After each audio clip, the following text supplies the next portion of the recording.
March the 17th, 2024. Guys, I hope everyone's had a great weekend. Ours has been warm but wet, and I guess it's that time of year where we need the moisture building up in the soil so we can plant our spring gardens. But guys, what you're looking at goes back to this December, just a few months ago. It's the sea surface temperature anomalies in the Atlantic Ocean, and this is the dead giveaway for what's called an El Nino. You know, when you have very cold water in the Pacific Ocean, you've got a La Nina. This is in December. Now, maybe a month or 2 months ago, we talked about the predictions were that we were going to change from this very hot pattern in the Pacific to a much cooler pattern for this hurricane season, and it looks like that's what's happening. Now, this is today. Look at the difference in the heat, and you're also already getting this signature cold area right here where this whole situation begins, very close to the where everything meets from the southern hemisphere to from the northern hemisphere and the currents. But now it's starting to cool, guys, and just look at that in the December, in the last 4 months, and it's starting to warm up. So this is a very good sign already. Now, what's going to happen is we may not have that scorching temperature that we had all summer last year that ruined everyone's garden. I'm talking about it was a massive heat wave. Power was blowing out. It was just almost unbearable. And to be honest with you, I've really been dreading those 120-degree temperatures coming back again. Now, it's a hot place here in the summer because of the humidity, but this is a good thing. There is a bad side to it, just like everything else, and that's going to be a chance of a very powerful Atlantic hurricane season. We're going to look at the reasons why. Again, let's go back to just 4 months, look at the temperature changes, and again, vast differences from December until now, going back, cooling off tremendously. Look at that.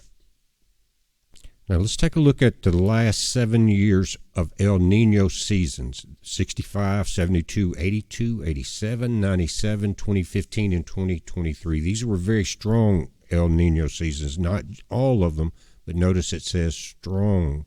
Last year was one of them, maybe the hottest, because to become a strong El Nino, you need to have your water temperature in the Pacific at 1.5 Celsius, and it was well over 2K last year, so it broke records.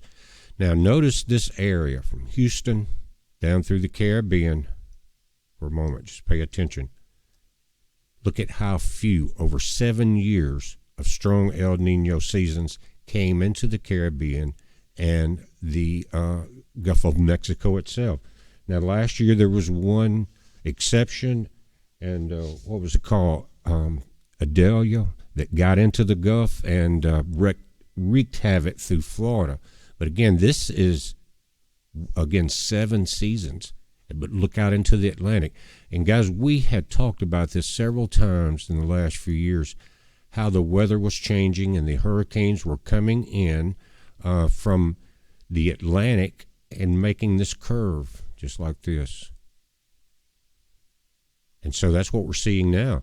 But 2024 could change all of this. Let's look at the strong La Nina seasons. Now, this is a different map. Notice at the top, this is La Nina seasons following El Ninos, 73, 83, 88, 95, 1998, 2010, and 2016. Now, notice the difference in the sections of the Gulf of Mexico, guys, all in here. Many more storms in these years following this hot weather. You still had the turning in the Gulf, but many more, look at this, in the Caribbean and in the Gulf of Mexico itself. And that's what happens.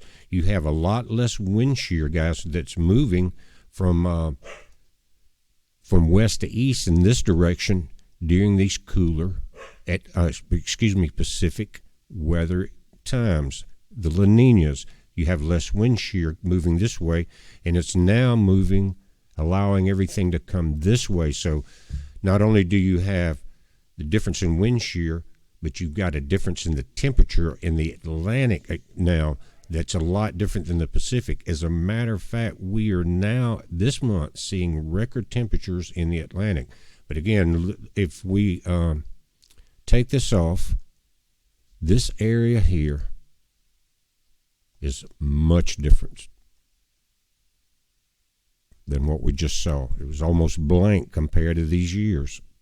Now, last year, I think we had 14 named storms in the Atlantic. This year, they're predicting 20. I think 30 is the record of all time. So we're going to see. Now, remember this. Over the last few years, whether it was storms, blizzards, tornadoes, hurricanes, it didn't matter. We were watching records, forest fires, the whole 9 yards, right? And so what you're looking at down here are the months, February, March, April, see that, then March, April, May, right on through here. And then as we get closer into hurricane season, which actually starts the 1st of June right here, but we've seen several years lately where we saw a flare-up in May. The red lines are the El Nino, and that's what they're saying would be February, March, and April. But this is already dying off. This was predicted for this year. Now, in the blue, you can see going into August, very high rate, and just keeps climbing through September, up through October, up into November. Now, November, at the end of that, is the end of hurricane season, but these are the probabilities that this change is occurring, and you can see on the current maps that they were right. But this will tell you it's almost like a hurricane chart for the Atlantic.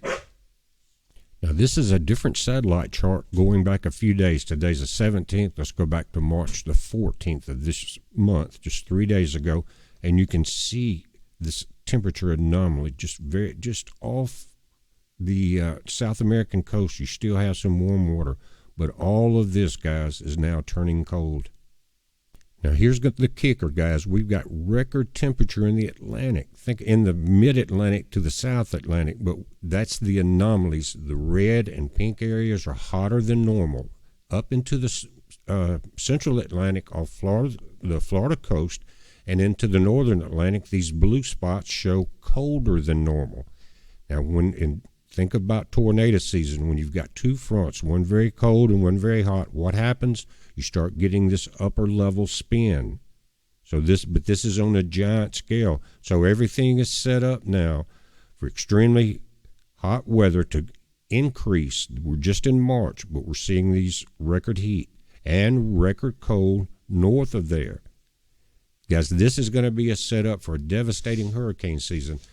Now, for the Gulf Coast and the Atlantic East Coast, it could be devastating, including Puerto Rico, the Caribbean, Mexico, all of that area that could be devastating. But let's just weigh that, and you'll have to be the one to decide for your area. But last year, the nation suffered. The crop loss was terrible. The heat stroke deaths were very bad. It was miserable outside. We had 2 electrical blackouts here just as I was getting out of the hospital. It wasn't a whole lot I could do. Could barely get around, and it was really tough in that situation. Luckily, we had some solar panels backing up a good bit of our power. But guys, this is the perfect setup. Again, last year, 14 named storms. Most of them turned up into the Atlantic, but this colder air up here in this record warmth is going to set up for this rotation. Now, what we will have to watch for, and we do this every year, is that high pressure. How will this high pressure set into the Atlantic? Remember, the storms will always try to stay under that. So if high pressure sets up in the Atlantic, that's going to steer the storms right into the Caribbean and into the Gulf of Mexico itself. So all of my friends in the Gulf, which includes us, that we're inland from the coast, but we had 120-mile gusts during Katrina and no power for 2 weeks. Millions of trees down here, 120 miles inland. So we are looking at a situation that we could see some of that damage. And I know that it's a devastating situation in Florida right now because of the hurricane insurance on your homes. People are in trouble with that. We are now, guys, having record foreclosures. We've got a record number of people. I think nearly 40% of the U.S. American citizens are now past anything they can do with their credit cards. They're in that far of debt now. Cars are being repossessed. People are becoming homeless.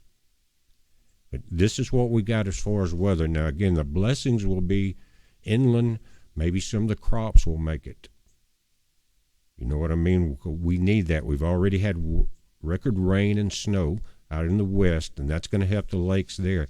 But we need a good crop year. We need it to be a little cooler because, guys, seriously, it's the first time I've dreaded summer like this, I guess, in my lifetime. I always enjoy it usually now, but last year was just miserable. It was a struggle to keep the house cool, the Huskies cool, everything. It was just a rough time, and that is what I'm hoping we will not have this year. But again, you got to swap one for the other. But the hurricanes cool the planet. If it was not for those, then the oceans would overheat, the planet would overheat. It is the Earth's mechanism for pulling all that air into the upper atmosphere through these cyclonic storms and cooling it. Now, I saw one weatherman talk about, well, it's okay if they're turning up like they have been for several years up into the Atlantic, but we don't need them here. But guys, it helps cool off the Caribbean and the Gulf also. Part of Mother Nature's way of doing all this. Our Father in heaven is in charge. But guys, if you had, I'm sure you've read in the Old Testament that God says that he can make it rain in one city and not in the next city. And now we're in the time of people having to decide, having to repent from their ways, just like the warnings that we saw throughout the Bible. Either turn from your ways or you're going to catch it. And just like when the angels pour out the fourth angel pours his vial out upon the sun, men will be scorched, but they will not repent. Don't be in that class, because last year was a wake-up call. And that's the way our Father works. And he says it right there that he manipulates the weather. I know man does too, but God's hand is much stronger. But he manipulates it too. He can make it rain where he wants to and not where he's trying to get people's attention. He controls this. Guys, we're watching it. We'll update this. Again, it's April, then May, and that's when we've been seeing these hurricanes start. So it could be a long season. Definitely going to be different. All of the indicators are now it's going to be a rough Atlantic season, but maybe not that scorching heat. We're watching it, guys. You watch it. It's a heads up. Be safe.